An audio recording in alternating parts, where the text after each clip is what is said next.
इस समय विश्व भर में जो युद्ध का माहौल बना हुआ है वो बहुत ही चिंताजनक है और संभावना बार बार दिखाई पड़ती है कि परमाणु बमों का हमला भी हो सकता है। मित्रों, 1945 में जापान में जो 2 स्थानों पर परमाणु बम गिराए गए थे, हिरोशिमा और नागासाकी में, उस समय जितनी त्रासदी हुई थी, जितने लोग मारे गए थे और भी जितना नुकसान हुआ, आज भी बताया जाता है कि रेडिएशन का असर है, नवजात शिशुओं पर भी उसका असर दिखाई पड़ता है। उस समय जितना भी नुकसान हुआ था, आज एक परमाणु बम उससे कई 100 गुना अधिक घातक है, विध्वंसकारी है।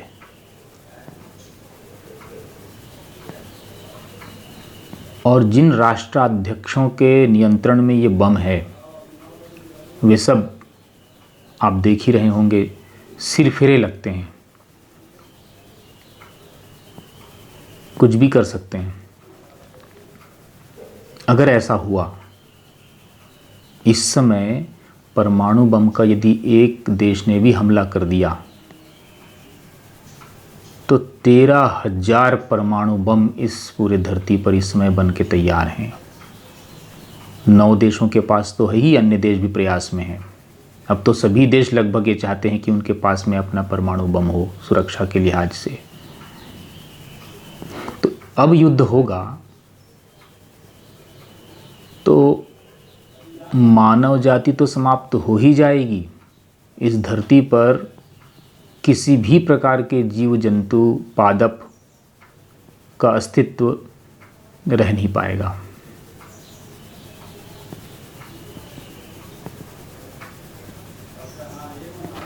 ये तो परिस्थितियां वर्तमान की जो दिखाई पड़ रही हैं, हम मनुष्यों के जीवन में भी इस युद्ध के अतिरिक्त वैसे भी ढेरों अनिश्चितताएं हैं। जब से हमने जन्म लिया है तब से लेकर के और जब तक जीवन रहेगा तब तक अनिश्चितता बनी ही रहती है।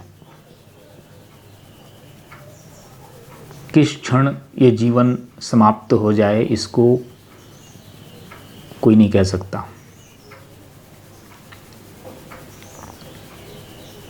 आज जिस परिस्थिति में जी रहे हैं वैसी ही परिस्थिति कल को बनी रहेगी, ये भी तय नहीं है। आप समाचार देखते हैं, बड़ी सी बड़ी कंपनियां ध्वस्त हो जाती हैं। अच्छा कमाई जो कर रहा है युवा, उसके भी जीवन में ऐसा उतार चढ़ाव आता है कि बना बनाया सारा सेटअप तबाह हो जाता है। लेकिन ये सब समाचार, ये सब घटनाएं हम सुनते तो हैं, पढ़ते भी हैं, पर चूंकि हम एक कंफर्ट जोन में जी रहे होते हैं, इसलिए उन समाचारों का, उन घटनाओं का माला नहीं पिरो पाते हम,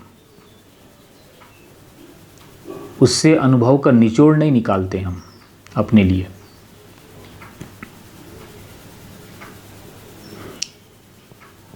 और ऐसा नहीं करते, उसी का दुष्परिणाम ये होता है कि जब हमारे जीवन में समस्याएं आती हैं तो सूत्र नहीं पकड़ में आता कि कैसे इससे बाहर निकलें, कैसे उभरें, ये नहीं समझ में आता। और वो सूत्र हमको पहले मिल गया होता, जो घटनाएं हम देख रहे थे, बाहर सुन रहे थे, समझ रहे थे, केवल उसको उत्सुकतावश पढ़ लेते हैं, सुन लेते हैं, अपने परिप्रेक्ष्य में कोई उसका सार नहीं निकालते, उसका कोई रस नहीं निचोड़ते। बस यही समस्या हो जाती है। तो मेरा निवेदन ये है कि जो कुछ भी घटनाएं हम बाहर देख रहे हैं उसका सार निकालें। और ये जो जीवन है जिसके बारे में मैंने कहा कि अनिश्चितताओं से भरा हुआ है, आप भी समझते हैं, जीवन समाप्त हो जाए इसके पहले ही इस जीवन को हम जान लें कि ये जीवन है क्या, क्यों मिला है। सुबह से लेकर शाम तक, फिर अगले दिन सुबह तक जो कुछ भी हम करते हैं, विचार करते हैं, काम करते हैं, योजनाएं बनाते हैं, आखिर क्यों? ये खेल आखिर चल क्यों रहा है? इसको समझना आवश्यक है। जिज्ञासा उठनी चाहिए।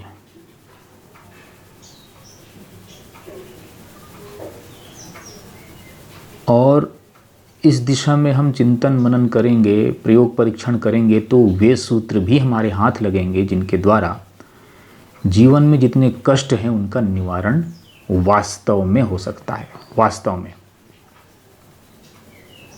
किताब पढ़कर, शास्त्रों का अध्ययन करके, किसी का प्रवचन सुनकर सूत्र जो हम बाहर से लेते हैं, वे सूत्र अक्सर काम नहीं आते। मैं भी कोई सूत्र आपको बताऊं, वो आपके बहुत काम आएगा, कोई ज़रूरी नहीं है। वो आपका अपना सूत्र होना चाहिए। बाहर से प्रेरणा लीजिए, लेकिन गोता तो हमें अंदर ही लगाना पड़ेगा। और चूंकि हर व्यक्ति अलग है, उसका विचार, उसका रहन सहन, उसका आहार विहार, उसकी यात्रा बोले तो पिछले कई जन्मों से वो किन किन योनियों में होकर के आया है, क्या क्या संस्कार उसकी चेतना में, अवचेतन में भरा हुआ है। अगर ये सब देखें तो हर व्यक्ति अलग है, हर व्यक्ति अलग है। जुड़वा भाई भी, जुड़वा बहनें भी दिखने में एक जैसे लगेंगी, लेकिन अंतस चेतना उनके सोचने का तौर तरीका सब अलग होता है। तो चूंकि हर व्यक्ति यूनिक है, अद्वितीय है, दूसरे से उसका कोई बहुत ज़्यादा मेल नहीं है, इसलिए जब जीवन के कष्टों का निवारण करने हम निकलेंगे, उसका समाधान हम चाहेंगे, तो सूत्र भी यूनिक ही होगा। कोई कॉमन सूत्र नहीं दे सकते। शुरुआत के लिए चलिए चलेगा, पर वो केवल शुरुआत ही है। जैसे जैसे हम साधना के पथ में, अध्यात्म के पथ में आगे बढ़ेंगे, तो व्यक्ति पाएगा कि वो अकेला है। ये परम सत्य है।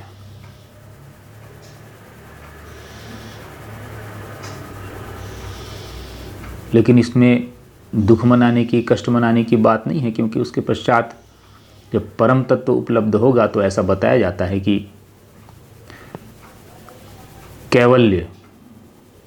कैवल्य की उपलब्धि होगी, तो वो ये भी जानेगा कि दूसरा तो पहले भी नहीं था यहाँ, अब भी नहीं है, बीच में भ्रम पाल लिया था कि द्वैत भी है, दूसरा भी है। तो ये सब भी बातें जो भी मैं कर रहा हूँ, ये भी सैद्धांतिक बातें हो जाएंगी। कुल मिलाकर के अपने अंदर उतरने की आवश्यकता है।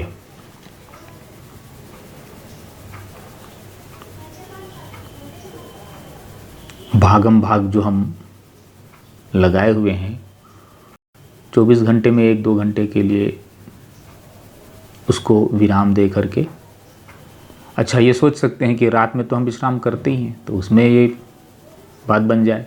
नहीं, रात को विश्राम शरीर करता है, मन नहीं करता।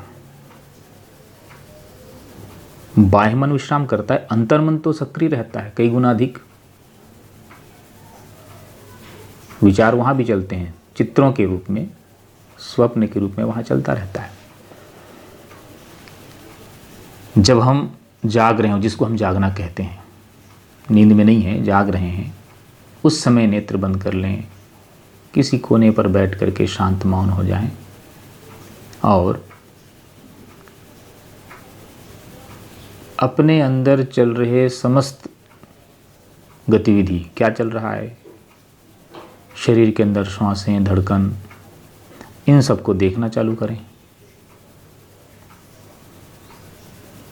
मन में जो विचार चल रहे हैं उसको देखना प्रारंभ करें अलग से। ये रहा विचार, ये रहा मैं देखने वाला।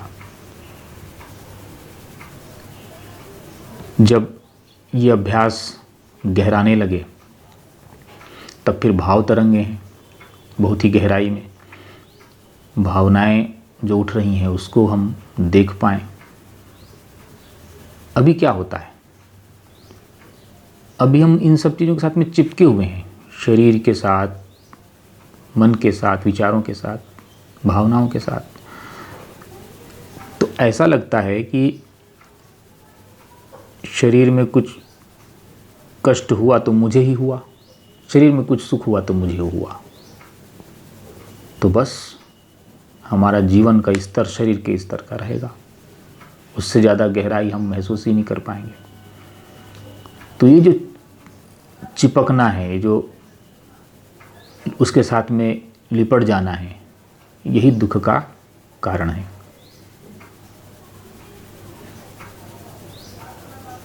एक बढ़िया शब्द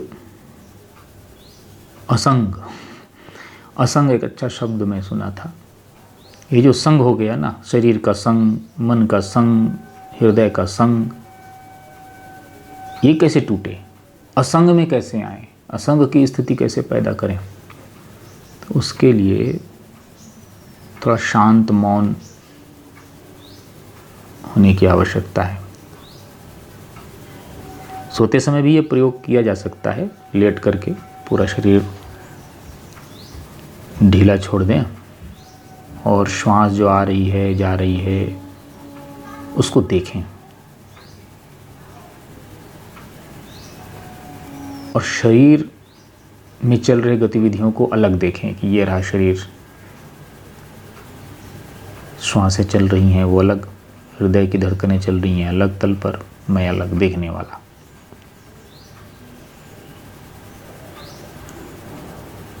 और ये प्रयोग दिन भर भी चल सकता है कि शरीर से ही तो सारे काम करते हैं, चल रहे हैं तो ऐसा भाव में अब तक ऐसे ही भाव में रहते हैं कि मैं चल रहा हूँ।